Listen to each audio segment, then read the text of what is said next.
Madam आपका परिचय?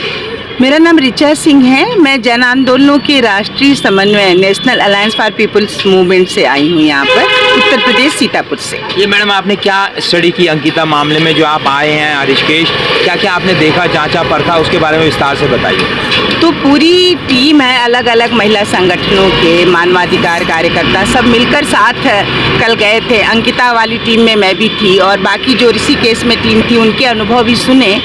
कुल मिलाकर बहुत सारे सवाल उठते हैं और कि FIR 0 FIR क्यों नहीं, जो सरकार के खुद के नियम है उसका पालन क्यों नहीं। एक पिता जिसकी 19 साल की बेटी जो मिसिंग थी उसके लिए वो 4 थानों का चक्कर क्यों लगाया।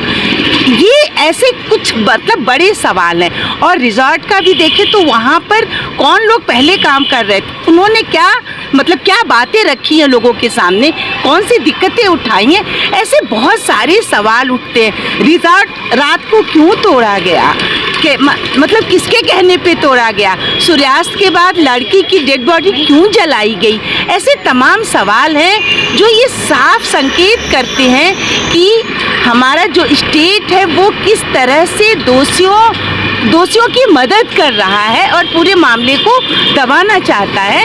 और एक 19 साल की लड़की जो एक छोटे से गांव से निकलकर इतनी दूर तक पहुंची थी, कैसे उसके सपनों को ख़त्म करता है, माँ बाप सब मतलब किस हालात में हैं, ये सारी बहुत सारी चीज़ें हम सबके सामने आई हैं और बहुत सारे सवाल हैं। आज भी देहरादून में कई अधिकारियों से, महिला आयोग से, SIT वगैरह से अलग अलग टीमें जाकर मिलेंगी और कल भी हम लोग नागरिक संगठन वगैरह सबसे बातचीत करके और फिर देखते हैं कि आगे हम लोग सब मिलकर इस मामले को कैसे आगे ले चलते हैं। क्योंकि इस मामले की गूंज केवल उत्तराखंड में नहीं है, पूरे देश में इस मामले को लोग जान रहे हैं और सबको बहुत खतरे लग रहे हैं कि हमारी बेटियां, हम सब महिलाएं कैसे सुरक्षित रहेंगे।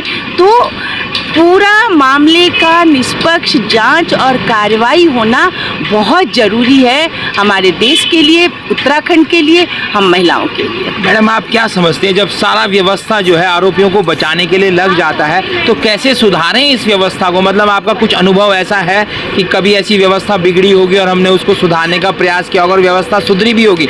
यहाँ तो सरकार और प्रशासन, शासन सब मिलकर आरोपियों के पक्ष की बात कर रहा है, आंदोलन वृहद स्तर पर हो रहे हैं। आपका खुद का अनुभव क्या कहता है, कैसे सुधारें? देखिए बात तो सही है, पिछले कुछ वर्षों में और ये साफ कहा जा सकता है कि खास तौर से BJP की सरकार आने के बाद, मैं उत्तर प्रदेश से हूँ जहाँ हाथरस जैसा कांड होता है, जहाँ लखीमपुर जैसा कांड होता है और व्यवस्था को सुधारने में या अपने सवालों को उठाने में सारे मतलब बहुत सारे लोग लगे हुए हैं और इसके अलावा हमारे पास कोई रास्ता नहीं है। हाँ, हमें ये बात का भी बहुत यकीन है कि जनता की आवाज़ में बहुत दम होता है, जनता के आंदोलनों में बहुत दम होता है।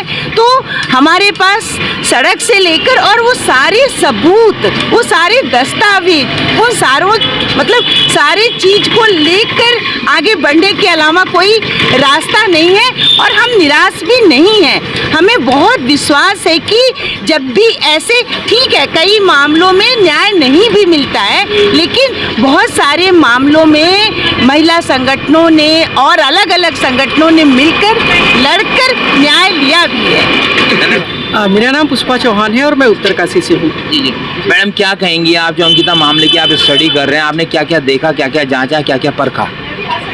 हाँ, इसमें सबसे बड़ी बात तो ये है कि जिस तरीके से जो 0 FIR होनी थी वो एक सबसे पहला कदम था और अगर वो टाइम पे हो चुकी होती तो शायद अंकिता, हो सकता है शायद अंकिता को बचाया भी जा सकता था। एक बात तो मैं ये कहना चाहूँगी। और दूसरा ये है कि ये वो प्रदेश है जिस प्रदेश में उत्तराखंड राज्य आंदोलन के दौरान मुजफ्फरनगर जैसे कांड भी हुए हैं और उन कांड में क्योंकि सत्ता इन्वॉल्व थी, प्रशासन पूरा उसमें इन्वॉल्व था और उसका हश्र जिस तरीके से आज हुआ है कि न्याय अभी तक नहीं मिल पाया है। तो और सेम इस केस में भी हमें जो देखने को मिल रहा है कि इसमें पूरी तरीके से BJP सरकार के जो पूर्व राज्य मंत्री रहे हैं आर्य जी, उनका बेटा उसमें मुख्य और उनका रिजॉर्ट भी उन्हीं के नाम से है। तो निश्चित रूप से ये लड़ाई बहुत कठिन लड़ाई तो है, लेकिन जिस तरीके से हम देख रहे हैं अभी उत्तराखंड के अंदर जिस तरीके से UKSSC में जो फर्जी भर्तियां हुई थी, विधानसभा के अंदर जो भर्तियां हुई थी,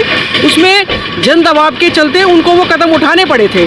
और यहाँ तक कि SIT जांच और लगातार, तो मुझे लगता है कि अगर जन दबाव होगा, लेकिन उसके साथ साथ जो इस फैक्ट फाइंडिंग टीम का जो उद्देश्य था वो यही था कि किस तरीके से कोर्ट के अंदर की लड़ाई को मजबूत करने के लिए सबूत इकट्ठे किए जाए, लोगों से जानकारियाँ की जाए, क्योंकि जितना तीव्र आंदोलन सड़क में होना है, जन दबाव बनना है, उससे महत्वपूर्ण ये भी है कि हम कोर्ट के अंदर की लड़ाई को, जहाँ पर सबूत मांगे जाते हैं, जहाँ पर कागज़ मांगे जाते हैं, उसको किस तरीके से मजबूती के साथ लड़े, इसी को लेकर ये टीम लगातार काम कर रही है।